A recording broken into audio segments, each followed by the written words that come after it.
जैसे कि पवित्र बाइबल में लिखा है कि प्रभु यीशु मसीह चंगा करने वाला और आजाद करने वाला परमेश्वर है। इसी वचन के द्वारा इस बहन ने दुष्ट आत्मा और पागलपन से आजादी पाई। तो आइए हम सुनते हैं इनकी अमेजिंग टेस्टिमनी को। सब जय मसीह की मेरी तरफ से। मेरा नाम ममता है, मैं चंडीगढ़ से बिलोंग करती हूँ। आज मैं अपने जीवन की सबसे बड़ी गवाही देने जा रही हूँ कि कैसे प्रभु यीशु मसीह ने मेरे जीवन में काम करा। 2008 में मेरे परिवार ने मेरा रिश्ता कर दिया था और उसके कुछ दिन बाद मेरी शादी थी। तो उससे 1-2 दिन पहले किसी ने मेरे बाल काट लिए थे और मुझ पर जादू टोना कर दिया था। जब मैं शादी के बाद अपनी ससुराल में गई तो फिर उसके बाद मेरे ऊपर दुष्ट आत्मा के अटैक होने लगे। एक दिन मैं अपने परिवार के साथ बैठी थी और अचानक से खेल आ गई मुझे। फिर ऐसे करते करते मुझे रात को भी अटैक होने शुरू हो गए। जब मैं रात को सोती थी फिर उसके बाद मेरे को दुष्ट आत्मा रात में मैं सपने में ये देखती थी कि काफ़ी सारे बच्चे हैं, मेरे आसपास घेरा लगा रखा है उन्होंने, और मैं उन बच्चों को खूब खिलाती थी प्यार से, खूब ज़्यादा, और फिर खिलाती थी, फिर उन्हें मैं मार देती थी और मार के मैं खुद ही उनको खा लेती थी। फिर मेरे हस्बैंड में और मेरे में बहुत शादी के थोड़े दिन बाद ही झगड़े शुरू हो गए। जब दिन में मेरे हस्बैंड काम पे जाते थे तो दुष्ट आत्मा मेरे पति के रूप में आता था घर में, और जैसे मेरे हस्बैंड मुझे बोलते कि खाना डाल दे, ये कर दे, वैसे ही दुष्ट आत्मा मेरे साथ बैठ के खाना खाती थी। और फिर जब मैं अपने शाम को जब मैं अपने हस्बैंड को पूछती थी कि आप आज घर पे क्यों आए थे, तो मेरे हस्बैंड बोलते थे कि मैं तो घर आया ही नहीं हूँ, क्या तुम्हारा दिमाग खराब हो गया, आप मुझे ऐसे बोल रहे हो। तो मैं बोलती थी ऐसे आप झूठ बोल रहे हो, आप आए हो और आप झूठ क्यों बोलते हो, मैंने तो आपके लिए खाना भी बनाया। फिर एक दिन मैं अपने मायके गई तो मैंने अपने मायके में जाके अपनी मम्मा को बताया कि मम्मी वहाँ ससुराल में मेरे से ऐसे ऐसे अटैक होते हैं। ऐसे ही जब मम्मी के घर गई उन लोगों ने भी मेरा विश्वास नहीं करा। फिर जब मैं मम्मी के घर गई तभी भी मेरे साथ ऐसे थे, जैसे मेरे भाई थे, मामा के रिश्तेदारों के लड़के होते थे, जब वो मेरे पास आते थे बैठते थे तो थोड़ी देर बाद वो शैतान उनके रूप में फिर दुष्ट आत्मा आ जाती थी। और मुझे ऐसे मन करता था उनके साथ कि मैं व्यभिचार करूं, कुछ गलत करूं। जब मैं अकेली कहीं मार्केट वगैरह जैसे जाती थी, अकेली, मेरे साथ कोई नहीं होता था, तो मुझे ये लगता था जैसे हज़ारों के हिसाब से मेरे साथ दुष्ट आत्माएं चल रही हैं घेरे में, और मुझे घेर रखा है दुष्ट आत्माओं ने। जब भी मैं घर में अकेली होती थी तब भी मुझे ऐसे ही लगता था कि मेरे साथ कोई एक और है, क्योंकि जब मैं पीछे मुड़ के देखती थी तो मुझे कोई काला साया नजर आता था हर वक्त। जब मैं अकेली सोती होती थी तो मेरा गला दबाता, मेरे साथ व्यभिचार करता था। भी मैं कपड़े पहन के सोती थी तो मेरे कपड़े उतरे हुए होते थे, तो मैं बोलती थी मैं तो सिर्फ घर में अकेली हूँ और मेरा कुंडा लगा हुआ है, तो मेरे कपड़े किसने उतारे। जब मैं घर में अकेली होती थी तो फिर मेरे को कोई सुध बुध नहीं होती थी। मैं इस कदर ऐसे पागल हो चुकी थी कि घर में जब कोई भी चीज रखी रहती थी तो मैं उसी के साथ ऐसे बातें करती थी जैसे कोई और मेरे साथ बैठा हुआ है, पागलों की तरह। कभी मैं कुर्सी के साथ बात करती थी, कभी गमले के साथ बात करती थी। और शादी के मेरे कुछ सालों बाद मेरे हस्बैंड की एक कार एक्सीडेंट में मेरे हस्बैंड की डेथ होगी, और उसके बाद डेथ होने के बाद मैं अपने मायके में आ गई। उसके बाद दुष्ट आत्मा के इतने मेरे ऊपर अटैक बढ़ने लगे कि मेरा दिल अकेले में बैठे बैठे करता था कि अब तो मेरी ज़िंदगी में कुछ भी नहीं बचा है, सिर्फ एक मरना है। मैं मरना ही चाहती थी क्योंकि मेरी उम्मीद जीने की पूरी तरह से ख़त्म हो चुकी थी। सिर्फ मुझे ये लगता था कि अब मैं मरना चाहती हूँ बस। 2 बार मैंने सुसाइड करने की कोशिश करी, एक बार ट्रेन से कटने की कोशिश करी मैंने, और एक बार जहाँ पर पुल होता है उसके ऊपर से मैंने कूदने की कोशिश करी कि मैं पानी में डूब के मर जाऊँ।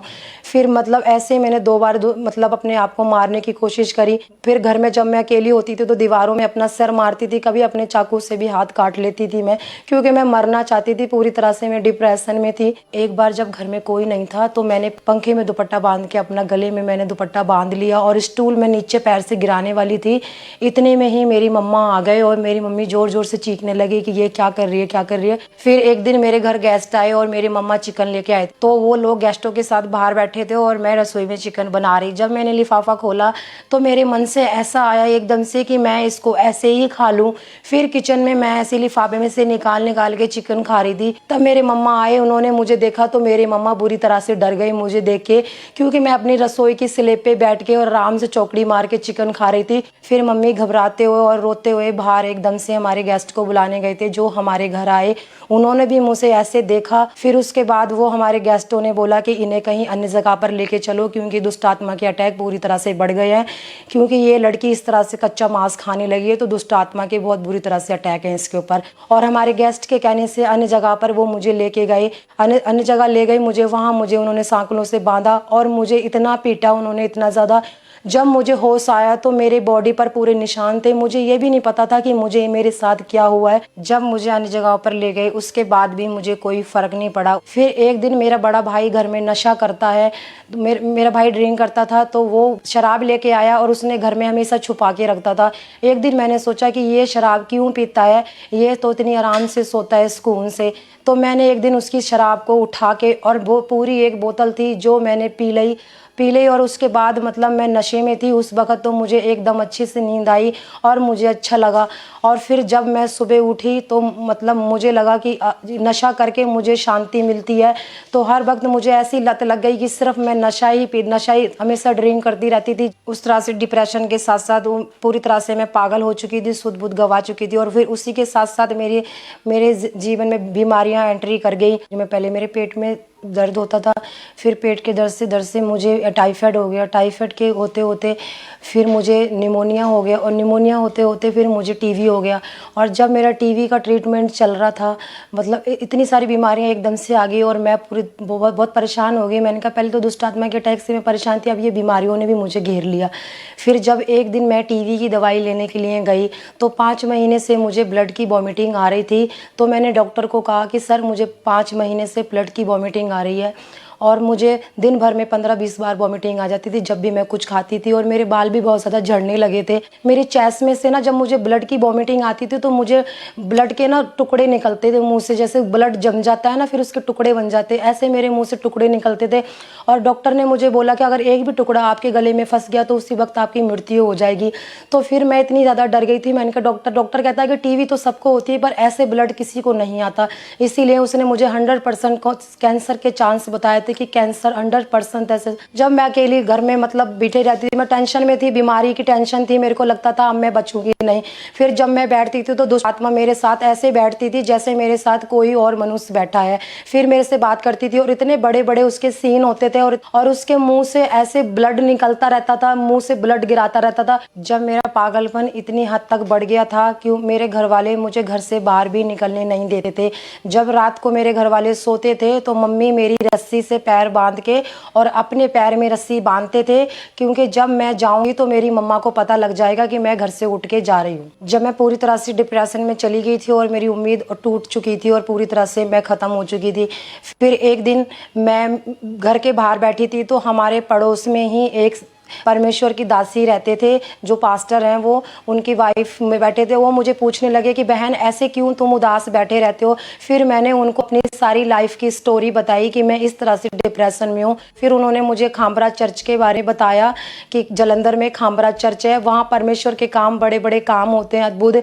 आप कभी वहाँ पर जरूर परमेश्वर आपको चंगा करेगा। फिर मुझे लगा जब मैं इतनी जगह गई हूँ तो एक बार यहाँ पर भी मैं जाके देख लेती हूँ। फिर उसी विश्वास के साथ मैं यहाँ पर मेरी मम्मी के साथ में आई। फिर जब मैं पहली बार आई फिर मैंने पूरी मीटिंग को सुना, गवाहियों को सुना, और फिर मेरे मन में एक विश्वास, एक आस जागी, अब मेरा डिप्रेशन, अब मेरा वो पागलपन खत्म हो जाएगा। तो फिर उसी विश्वास के साथ मैं लगातार आती रही, मीटिंग को अटेंड करती रही। 25 दिसंबर 2022 को जब मैं खामरा चर्च आई तो फिर परमेश्वर के दास ने दुष्ट आत्माओं के लिए कमांड किया।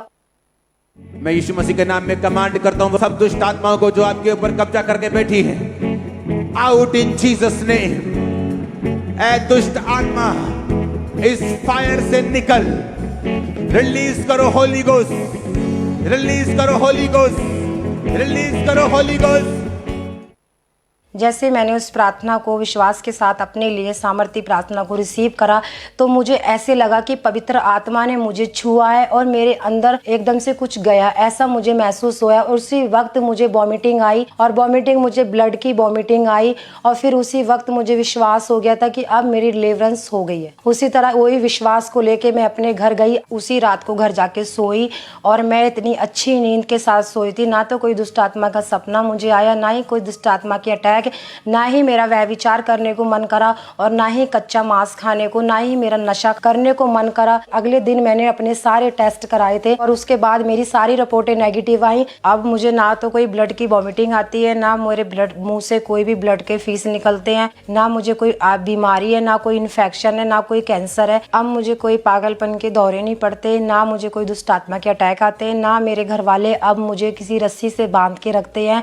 अब मैं सारी जगह जाती हूँ, रिश्तेदारी में जाती हूँ, मार्केट जाती हूँ, हर जगह जाती हूँ। आज मैं उन लोगों को ये कहना चाहती हूँ जो दुष्ट आत्माओं के जकड़े हुए हैं, जो व्यभिचार में है, जो नशे में है, जो बीमारियों में है, जो हर एक डिप्रेशन में, मैं उन सबको यही कहना चाहती हूँ कि प्रभु यीशु मसीह हमारा महान जिंदा खुदा परमेश्वर है, जो सब कुछ करने की सामर्थ्य रखता है। खुदा ने जैसे मुझे चंगा करा, मुझे हर बीमारी से, हर चीज़ से, डिप्रेशन से आज़ाद किया, वैसे खुदा तुम सबको भी उन चीज़ों से आज़ाद करने की सामर्थ्य रखता है। अभी मैं अपनी लाइफ में बहुत खुश हूँ और बहुत आनंदित हूँ। इस बड़े छुटकारे के लिए मैं प्रभु यीशु मसीह का बहुत धन्यवाद करती हूँ और परमेश्वर के दास का भी बहुत बहुत धन्यवाद करती हूँ। आप सबको जय मसीह।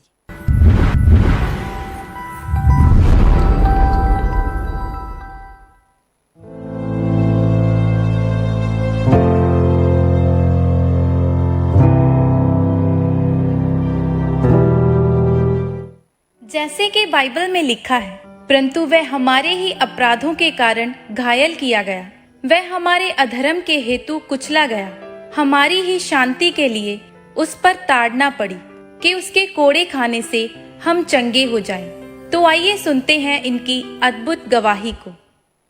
ਸਾਰਿਆਂ ਨੂੰ ਜੈ ਮਸੀਹ ਦੀ। ਮੇਰਾ ਨਾਮ ਸੁਨੀਤਾ ਗਿੱਲ, ਇਹ ਮੇਰੇ ਹਸਬੈਂਡ ਸੈਮਸਨ ਗਰੇਵਾਲ, ਅਸੀਂ ਦੋਨੇ ਜਲੰਧਰ ਸ਼ਹਿਰ ਦੇ ਰਹਿਣ ਵਾਲੇ ਹਾਂ। ਅੱਜ ਮੈਂ ਆਪਣੀ ਲਾਈਫ ਦੀ ਬਿਗੇਸਟ ਟੈਸਟਮਨੀ ਆਪ ਸਭਨਾਂ ਦੇ ਨਾਲ ਸ਼ੇਅਰ ਕਰਨ ਜਾ ਰਹੀ ਹਾਂ। ਮੈਂ ਇੱਕ ਸਕੂਲ ਟੀਚਰ ਹਾਂ। 11 ਜੁਲਾਈ 2022 ਨੂੰ ਮੈਂ ਸਕੂਲ ਜਾ ਰਹੀ ਸੀ। ਮੈਂ ਔਰ ਮੇਰਾ ਬੇਟਾ ਦੋਨੇ ਐਕਟਿਵਾ ਤੇ ਸੀ। ਜਿੱਦਾਂ ਅਸੀਂ ਹਰ ਰੋਜ਼ ਸਕੂਲ ਜਾਂਦੇ ਹਾਂ, ਉਸ ਦਿਨ ਵੀ 6:30 ਵਜੇ ਮੈਂ ਔਰ ਮੇਰਾ ਬੇਟਾ ਦੋਨੇ ਸਕੂਲ ਲਈ ਨਿਕਲੇ। ਰਸਤੇ ਵਿੱਚ ਇੱਕ ਸਕੂਲ ਬੱਸ ਨੇ ਪਿੱਛੋਂ ਬਹੁਤ ਜ਼ੋਰ ਦੀ ਆਣ ਕੇ ਸਾਡੇ ਨਾਲ ਟਕਰਾਈ, ਜਿਸ ਕਾਰਨ ਮੇਰਾ ਬੇਟਾ ਖੱਬੇ ਪਾਸੇ ਡਿੱਗ ਗਿਆ ਔਰ ਮੈਂ ਸੱਜੇ ਪਾਸੇ। ਡਿੱਗਦਿਆਂ ਸਾਰੀ ਅਸੀਂ ਦੋਵੇਂ ਬੇਹੋਸ਼ ਹੋ ਗਏ। ਉਸ ਤੋਂ ਬਾਅਦ ਜਿਹੜੇ ਉੱਥੇ ਲੋਕ ਸੀਗੇ ਉਹ ਸਾਨੂੰ ਚੱਕ ਕੇ ਹਸਪੀਟਲ ਲੈ ਕੇ ਗਏ ਔਰ ਮੇਰੇ ਹਸਬੈਂਡ ਨੂੰ ਘਰ ਫੋਨ ਕੀਤਾ ਗਿਆ। ਜਦੋਂ ਇਹਨਾਂ ਦਾ ਐਕਸੀਡੈਂਟ ਹੋਇਆ ਤੇ ਮੈਨੂੰ ਕਿਸੇ ਦਾ ਫੋਨ ਆਇਆ, ਜਿਹੜੇ ਉੱਥੇ ਬੰਦਿਆਂ ਨੇ ਇਹਨਾਂ ਨੂੰ ਲੈ ਕੇ ਹਸਪੀਟਲ ਗਏ। ਉਹਨਾਂ ਨੇ ਮੈਨੂੰ ਫੋਨ ਕੀਤਾ ਵੀ ਉੱਥੋਂ ਮੇਰਾ ਬੇਟਾ ਬਹੁਤ ਵਾਰੀ ਉਹਨਾਂ ਨੂੰ ਕਹੀ ਜਾਂਦਾ ਮੇਰੇ ਪਾਪਾ ਨੂੰ ਫੋਨ ਕਰ ਦਿਓ, ਪਾਪਾ ਨੂੰ ਫੋਨ ਕਰ ਦਿਓ। ਜਦੋਂ ਉਹਨਾਂ ਨੇ ਮੈਨੂੰ ਫੋਨ ਕੀਤਾ, ਉਹਨਾਂ ਨੇ ਮੈਨੂੰ ਕਿਹਾ ਵੀ ਤੁਸੀਂ ਸੈਮਸਨ ਬੋਲ ਰਹੇ? ਤੇ ਮੈਂ ਉਹਨਾਂ ਨੂੰ ਕਿਹਾ ਹਾਂਜੀ। ਕਹਿੰਦੇ ਤੁਹਾਡਾ ਬੇਟਾ ਸੈਂਟ ਜੋਸਫ ਬॉयਜ਼ 'ਚ ਪੜ੍ਹਦਾ, ਸਕੂਲ 'ਚ ਪੜ੍ਹਦਾ? ਮੈਂ ਕਿਹਾ ਹਾਂਜੀ। ਕਹਿੰਦੇ ਉਹਨਾਂ ਦਾ ਐਕਸੀਡੈਂਟ ਹੋ ਗਿਆ।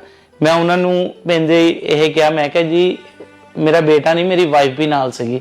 ਉਹ ਕਹਿੰਦੇ ਹਾਂ ਦੋਨੇ ਸੀ, ਇਹਨਾਂ ਨੂੰ ਨਾਲ ਹਸਪੀਟਲ ਲੈ ਕੇ ਆਏ ਆ ਤੇ ਤੁਸੀਂ ਇੱਥੇ ਆ ਜਾਓ। ਜਦੋਂ ਮੈਂ ਇਹਨਾਂ ਨੂੰ ਹਸਪੀਟਲ 'ਚ ਜਾ ਕੇ ਦੇਖਿਆ, ਮੇਰੇ ਖੁਦ ਪੈਰਾਂ ਥੱਲੇ ਜ਼ਮੀਨ ਨਿਕਲ ਗਈ। ਤਾਂ ਮੈਨੂੰ ਇੰਨੀ ਟੈਨਸ਼ਨ ਹੋ ਗਈ ਕਿ ਮੈਂ ਇਹਨਾਂ ਨੂੰ ਦੇਖ ਨਹੀਂ ਪਾ ਰਿਹਾ ਸੀਗਾ। ਜਦੋਂ ਉੱਥੇ ਇਹਨਾਂ ਦੇ ਟੈਸਟ ਹੋਏ, ਉਹਦੇ ਵਿੱਚ ਸਾਨੂੰ ਪਤਾ ਚੱਲਿਆ ਕਿ ਵਾਈਫ ਦੇ ਬਹੁਤ ਜ਼ਿਆਦੀਆਂ ਸੱਟਾਂ ਲੱਗੀਆਂ ਹੋਈਆਂ। ਜਿਸ ਤਰ੍ਹਾਂ ਇਹਨਾਂ ਦੇ 3 ਰਿਬਸ ਟੁੱਟ ਚੁੱਕੀਆਂ ਸੀਗੀਆਂ, ਪਸਲੀਆਂ, ਜਿਹਦੇ ਨਾਲ ਇਹਨਾਂ ਨੂੰ ਸਾਹ ਲੈਣ 'ਚ ਤਕਲੀਫ ਹੁੰਦੀ ਸੀ। ਫਿਰ ਇਹਨਾਂ ਦੀ ਕਾਲਰ ਬੋਨ ਟੁੱਟ ਗਈ ਸੀ, ਜਿਹਦੇ ਨਾਲ ਇਹਨਾਂ ਦੇ ਹੱਥ ਤਾਂ ਨਹੀਂ ਚੱਕੇ ਜਾਂਦੇ ਸੀਗੇ। ਔਰ ਇੱਕ ਇਹਨਾਂ ਦੀ ਫੇਸ ਦੀ ਹੱਡੀ ਟੁੱਟੀ ਸੀਗੀ। ਜਦੋਂ ਫਿਰ ਡਾਕਟਰ ਨੇ ਮੈਨੂੰ ਬੁਲਾਇਆ ਤੇ ਉਹਨਾਂ ਨੇ ਮੈਨੂੰ ਸੁਜੈਸਟ ਕੀਤਾ, ਉਹ ਕਹਿੰਦੇ ਕਿ ਜਿਹੜੀ ਉਹਨਾਂ ਨੇ ਰਿਬਸ ਆ, ਉਹ ਕਹਿੰਦੇ ਮੈਡੀਸਨ ਆਪਾਂ ਦੇਵਾਂਗੇ, ਉਹਦੇ ਨਾਲ ਰਿਬਸ ਸਹੀ ਹੋ ਜੂਗੀਆਂ ਇਹਨਾਂ ਦੀ। ਤੇ ਜਿਹੜੇ ਮੋਢੇ ਦੀ ਹੱਡੀ ਟੁੱਟੀ ਸੀ, ਕਾਲਰ ਬੋਨ ਟੁੱਟੀ ਸੀ, ਉਹਦੇ ਲਈ ਉਹਨਾਂ ਨੇ ਇੱਕ ਬੈਲਟ ਦੇ ਦਿੱਤਾ ਸੀ। ਔਰ ਉਹ ਕਹਿੰਦੇ ਸੀ ਕਿ ਜਿਹੜੀ ਇਹਨਾਂ ਦੀ ਫੇਸ ਦੀ ਹੱਡੀ ਆ, ਉਹਦੇ ਲਈ ਆਪਰੇਟ ਹੀ ਕਰਨਾ ਪੈਣਾ ਆ। ਔਰ ਆਪਾਂ ਉਹਨਾਂ ਤੋਂ ਆਪਰੇਟ ਲਈ ਫਿਰ ਹਾਮੀ ਭਰੀ ਉਹਨਾਂ ਨੂੰ। ਚਲੋ ਠੀਕ ਆ, ਉਹਨਾਂ ਨੇ ਆਪਰੇਟ ਕੀਤਾ। ਜਦੋਂ ਮੇਰਾ ਆਪਰੇਟ ਹੋ ਗਿਆ, ਉਸ ਤੋਂ ਬਾਅਦ ਡਾਕਟਰ ਨੇ ਦੱਸਿਆ ਕਿ ਇਹਦਾ ਜਿਹੜਾ ਆਪਰੇਟ ਆ ਕਾਫੀ ਕ੍ਰਿਟੀਕਲ ਰਿਹਾ, ਕਿਉਂਕਿ ਸਾਨੂੰ ਇਸ ਗੱਲ ਬਾਰੇ ਬਿਲਕੁਲ ਨਹੀਂ ਸੀ ਪਤਾ। ਡਾਕਟਰ ਨੇ ਮੈਨੂੰ, ਮੇਰੇ ਹਸਬੈਂਡ ਨੂੰ ਔਰ ਮੈਨੂੰ ਜਸਟ ਇਹ ਕਿਹਾ ਕਿ ਬੜਾ ਮਾਈਨਰ ਜਿਹਾ ਆਪਰੇਸ਼ਨ ਆ, ਮੈਡਮ ਤੁਸੀਂ ਬਿਲਕੁਲ ਵੀ ਟੈਨਸ਼ਨ ਨਾ ਲਓ। ਕਿਉਂਕਿ ਮੈਂ ਆਪਣੇ ਫੇਸ ਨੂੰ ਲੈ ਕੇ ਬਹੁਤ ਜ਼ਿਆਦਾ ਵਰਿਡ ਸੀ, ਮੈਨੂੰ ਬਹੁਤ ਟੈਨਸ਼ਨ ਸੀ। ਮੈਂ ਕਿਹਾ ਕਿ ਜੇ ਸਟਿਚਸ ਲੱਗੇ ਮੇਰਾ ਫੇਸ ਖਰਾਬ ਹੋ ਜਾਏਗਾ, ਜਾਂ ਚਲੋ ਇੱਕ ਹਿਊਮਨ ਬੀਇੰਗਸ ਹੋਣ ਦੇ ਨਾਤੇ ਮੈਂ ਇਹ ਚੀਜ਼ਾਂ ਸੋਚੀਆਂ ਕਿ ਮੇਰਾ ਫੇਸ ਨਾ ਖਰਾਬ ਹੋ ਜਾਵੇ, ਹੈ ਨਾ। ਪਰ ਡਾਕਟਰ ਨੇ ਕਿਹਾ ਕਿ ਕੋਈ ਗੱਲ ਨਹੀਂ, ਇਹ ਨੋਰਮਲ ਆਪਰੇਟ ਆ। ਬਟ ਆਪਰੇਸ਼ਨ ਤੋਂ ਬਾਅਦ ਸਾਨੂੰ ਇਹ ਚੀਜ਼ਾਂ ਕਲੀਅਰ ਹੋਈਆਂ, ਕਿਉਂਕਿ ਆਪਰੇਸ਼ਨ ਤੋਂ ਬਾਅਦ ਮੇਰੇ ਗਲੇ ਵਿੱਚ ਇੰਨੀ ਜ਼ਿਆਦਾ ਪੇਨ ਸੀ ਕਿ ਸਾਹ ਲੈਣਾ ਔਰ ਜਸਟ ਇੱਦਾਂ ਕਰਨਾ ਵੀ ਮੇਰੇ ਲਈ ਬਹੁਤ ਜ਼ਿਆਦਾ ਔਖਾ ਹੋ ਗਿਆ ਸੀਗਾ।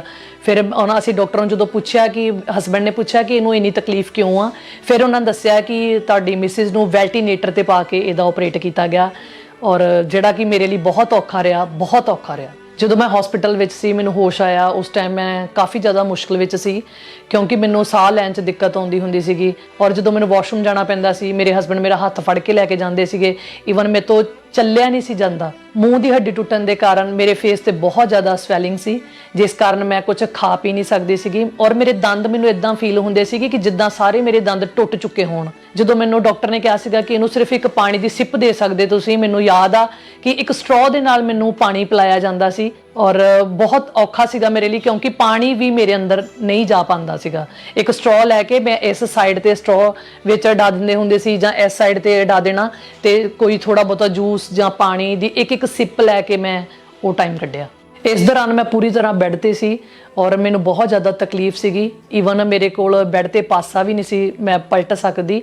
ਰਾਤ ਮੇਰੀ ਪੂਰੀ ਰੋ ਕੇ ਨਿਕਲ ਜਾਂਦੀ ਹੁੰਦੀ ਸੀ ਔਰ ਹਸਬੈਂਡ ਸਰਾਣੇ ਬੈਠੇ ਹੁੰਦੇ, ਬਸ ਹੌਸਲਾ ਦਿੰਦੇ ਸੀ ਕਿ ਕੋਈ ਗੱਲ ਨਹੀਂ, ਟੈਨਸ਼ਨ ਨਾ ਲੈ। ਜਿਸ ਤਰ੍ਹਾਂ ਕਿ ਮੇਰੇ ਫੇਸ ਦੀ ਹੱਡੀ ਟੁੱਟ ਚੁੱਕੀ ਸੀ, ਆਪਰੇਸ਼ਨ ਤੋਂ ਬਾਅਦ ਵੀ ਮੇਰੇ ਵਿੱਚ ਕੋਈ ਇੰਪਰੂਵਮੈਂਟ ਨਹੀਂ ਸੀ ਔਰ ਜਿੱਦਾਂ ਮੇਰੀ ਕਾਲਰ ਬੋਨ ਟੁੱਟ ਚੁੱਕੀ ਸੀ, ਰਿਬਸ ਕ੍ਰੈਕ ਹੋ ਚੁੱਕੀਆਂ ਸੀ, ਸਾਹ ਲੈਣ 'ਚ ਦਿੱਕਤ ਆ ਰਹੀ ਸੀਗੀ। ਜਦੋਂ ਮੇਰੀ ਵਾਈਫ ਹਸਪੀਟਲ ਦੇ ਵਿੱਚ ਸੀ ਤੇ ਇਹਨਾਂ ਦੀ ਟੇਕ ਕੇਅਰ, ਇਹਨਾਂ ਦੇ ਜਿੱਦਾਂ ਵਾਲ ਬੋਣੇ, ਇਹਨਾਂ ਦਾ ਫੇਸ ਕਲੀਨ ਕਰਨਾ, ਇਹਨਾਂ ਨੂੰ ਕਦੀ ਬਾਥਰੂਮ ਲੈ ਕੇ ਜਾਣਾ ਔਰ ਸਾਰੀ ਟੇਕ ਕੇਅਰ ਮੈਂ ਕਰਦਾ ਸੀ ਜਾਂ ਮੇਰੀ ਮਦਰ ਇਨ ਲੋ ਨਾਲ ਮੇਰੇ ਉੱਥੇ ਹਸਪੀਟਲ ਰਹੇ ਤੇ ਅਸੀਂ ਦੋਨੇ ਜਾਣੇ ਇਹਨਾਂ ਦੀ ਟੇਕ ਕੇਅਰ ਕਰਨੀ। ਡਾਕਟਰ ਦਾ ਕਹਿਣਾ ਸੀਗਾ ਕਿ ਇਹ ਕਾਫੀ ਸਮਾਂ ਲੱਗ ਸਕਦਾ ਇਹਨਾਂ ਦੀਆਂ ਹੱਡੀਆਂ ਜੁੜਨ ਨੂੰ ਔਰ ਜਿਹੜੀ ਸਵੈਲਿੰਗ ਆ ਇਹਨੂੰ ਵੀ ਕਾਫੀ ਸਮਾਂ ਲੱਗ ਜਾਊਗਾ। ਇੰਨੀ ਤਕਲੀਫ ਵਿੱਚ ਹੋਣ ਦੇ ਬਾਵਜੂਦ ਵੀ ਮੇਰਾ ਤੇ ਮੇਰੇ ਪਰਿਵਾਰ ਦਾ ਭਰੋਸਾ ਪ੍ਰਭੂ ਯਿਸੂ ਮਸੀਹ ਤੇ ਹੀ ਸੀਗਾ। ਅਸੀਂ ਕਾਫੀ ਸਮੇਂ ਤੋਂ ਖਾਮਰਾ ਚਰਚ ਦੇ ਨਾਲ ਜੁੜੇ ਹੋਏ ਸੀਗੇ।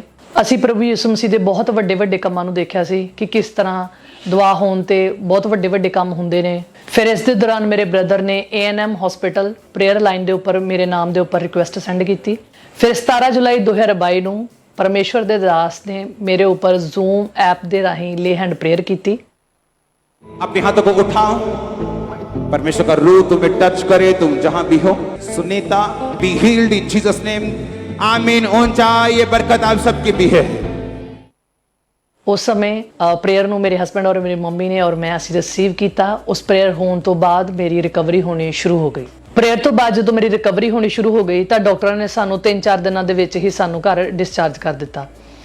ਜਦੋਂ ਉਹਨਾਂ ਨੇ ਫਿਰ ਸਾਨੂੰ 14-15 ਦਿਨਾਂ ਬਾਅਦ ਬੋਲਿਆ ਕਿ ਦੁਬਾਰਾ ਵਿਜ਼ਿਟ ਕਰਕੇ ਜਾਇਓ। ਜਦੋਂ ਅਸੀਂ ਉਸ ਦਿਨ ਗਏ, ਉਹਨਾਂ ਨੇ ਬੋਲਿਆ ਕਿ ਐਕਸ-ਰੇ ਕਰਕੇ ਅਸੀਂ ਦੁਬਾਰਾ ਦੇਖਾਂਗੇ ਕਿ ਇਹਦੇ ਰਿਬਸ ਦੀ ਹਾਲਤ ਕੀ ਹੋਏਗੀ। ਜਦੋਂ ਫਿਰ ਅਸੀਂ ਐਕਸ-ਰੇ ਉੱਥੋਂ ਕਰਵਾ ਕੇ ਲੈ ਕੇ ਜਾ ਕੇ ਡਾਕਟਰ ਨੂੰ ਦਿਖਾਏ, ਉਸ ਟਾਈਮ ਡਾਕਟਰ ਖੁਦ ਹੈਰਾਨ ਹੋ ਗਿਆ। ਕਹਿੰਦਾ ਕਿ ਉਹ ਮੈਨੂੰ ਪੁੱਛਣ ਲੱਗਾ, ਕਹਿੰਦਾ ਕੀ ਹੋਇਆ, ਕਦੀ ਐਕਸੀਡੈਂਟ ਹੋਇਆ ਸੀਗਾ, ਕਦੀ ਤੇਰੀਆਂ ਰਿਬਸ ਟੁੱਟੀਆਂ ਵੀ ਸੀਗੀਆਂ। ਮਤਲਬ ਪਰਮੇਸ਼ਵਰ ਨੇ ਇੰਨੀ ਜਲਦੀ ਮੈਨੂੰ ਚੰਗਿਆਈ ਦਿੱਤੀ ਔਰ ਮੇਰੇ ਰਿਬਸ ਇੱਕਦਮ ਬਿਲਕੁਲ ਪ੍ਰੋਪਰ ਠੀਕ ਹੋ ਗਏ। ਮੈਨੂੰ ਇਸ ਗੱਲ ਦੀ ਬਹੁਤ ਖੁਸ਼ੀ ਹੋਈ ਕਿ ਮੇਰੇ ਮੂੰਹ ਦੀ ਹੱਡੀ ਔਰ ਮੇਰੀ ਕਾਲਰ ਬੋਨ ਔਰ ਮੇਰੀਆਂ ਰਿਬਸ ਬਿਲਕੁਲ ਜੁੜ ਚੁੱਕੀਆਂ ਸੀਗੀਆਂ ਔਰ ਮੈਂ ਬਹੁਤ ਜ਼ਿਆਦਾ ਖੁਸ਼ ਸੀਗੀ ਇਸ ਗੱਲ ਨੂੰ ਲੈ ਕੇ। ਔਰ ਮੈਨੂੰ ਸਭ ਤੋਂ ਜ਼ਿਆਦਾ ਖੁਸ਼ੀ ਇਸ ਗੱਲ ਦੀ ਸੀਗੀ ਕਿ ਮੈਂ ਬਹੁਤ ਜਲਦੀ ਰਿਕਵਰੀ ਮੇਰੀ ਹੋ ਰਹੀ ਆ ਔਰ ਮੈਂ 10-12 ਦਿਨਾਂ ਦੇ ਬਾਅਦ ਹੀ ਮੈਂ ਆਪਣਾ ਸਕੂਲ ਦੁਬਾਰਾ ਜੁਆਇਨ ਕਰ ਲਿਆ ਸੀ। ਜਿਹੜੀ ਮੇਰੀ ਕਾਲਰ ਬੋਨ ਟੁੱਟ ਗਈ ਸੀਗੀ ਔਰ ਬਿਲਕੁਲ ਠੀਕ ਹੋ ਚੁੱਕੀ ਆ ਔਰ ਮੈਂ ਆਪਣੇ ਬਾਜੂ ਨੂੰ ਬਿਲਕੁਲ ਮੂਵ ਕਰ ਸਕਦੀ ਹਾਂ, ਆਪਣੇ ਸਾਰੇ ਕੰਮ ਮੈਂ ਖੁਦ ਕਰ ਸਕਦੀ ਹਾਂ। ਹੁਣ ਮੈਂ ਕਿਸੇ ਤੇ ਕੁਝ ਮਤਲਬ ਕਿਸੇ ਤਰ੍ਹਾਂ ਵੀ ਕਿਸੇ ਤੇ ਕੋਈ ਡਿਪੈਂਡ ਨਹੀਂ ਆ ਔਰ ਮੈਂ ਹੁਣ ਆਪਣਾ ਖਾਣਾ ਖਾ ਰਹੀ ਹਾਂ। ਜਿੱਦਾਂ ਕਿ ਪਹਿਲਾਂ ਮੈਂ ਦੱਸਿਆ ਕਿ ਮੈਂ ਬਿਲਕੁਲ ਸਟ੍ਰੋ ਤੇ ਇੱਕ ਸਿਪ ਪਾਣੀ ਪੀ ਰਹੀ ਸੀ, ਅੱਜ ਮੇਰਾ ਜੋ ਦਿਲ ਕਰਦਾ ਮੈਂ ਉਹ ਸਭ ਕੁਝ ਖਾ ਰਹੀ ਹਾਂ। ਅੱਜ ਜਿਹੜੇ ਲੋਕ ਹਸਪਤਾਲਾਂ ਵਿੱਚ ਬਿਮਾਰ, ਲਾਚਾਰ ਜਾਂ ਐਕਸੀਡੈਂਟ ਦੇ ਨਾਲ ਕਿਸੇ ਵੀ ਕਾਰਨ ਦੇ ਨਾਲ ਐਡਮਿਟ ਨੇ, ਮੈਂ ਉਹਨਾਂ ਨੂੰ ਇਹੀ ਗੱਲ ਕਹਿਣਾ ਚਾਹਾਂਗੀ ਕਿ ਜਿਸ ਤਰ੍ਹਾਂ ਪ੍ਰਭੂ ਯਿਸੂ ਮਸੀਹ ਤੇ ਵਿਸ਼ਵਾਸ ਕਰਕੇ ਮੈਂ ਚੰਗਿਆਈ ਪਾਈ ਹੈ, ਤੁਸੀਂ ਵੀ ਪਾ ਸਕਦੇ ਹੋ। ਕਿਉਂਕਿ ਪਰਮੇਸ਼ਵਰ ਦੇ ਵਚਨ ਵਿੱਚ ਲਿਖਿਆ ਹੈ ਕਿ ਇਹ ਥੱਕੇ ਮੰਦੇ ਤੇ ਭਾਰ ਹੇਠ ਤੇ ਥੱਲੇ ਦੱਬੇ ਹੋਏ ਲੋਕੋ, ਮੇਰੇ ਕੋਲ ਆਓ ਤਾਂ ਮੈਂ ਤੁਹਾਨੂੰ ਆਰਾਮ ਦਿਆਂਗਾ। ਸਾਨੂੰ ਉਹਨਾਂ ਵਚਨਾਂ ਦੇ ਉੱਤੇ ਵਿਸ਼ਵਾਸ ਕਰਨਾ ਚਾਹੀਦਾ ਹੈ। ਜਿਹੜਾ ਪਰਮੇਸ਼ਵਰ ਮੈਨੂੰ ਚੰਗਾ ਕਰ ਸਕਦਾ ਹੈ ਉਹ ਤੁਹਾਨੂੰ ਵੀ ਜ਼ਰੂਰ ਕਰੇਗਾ।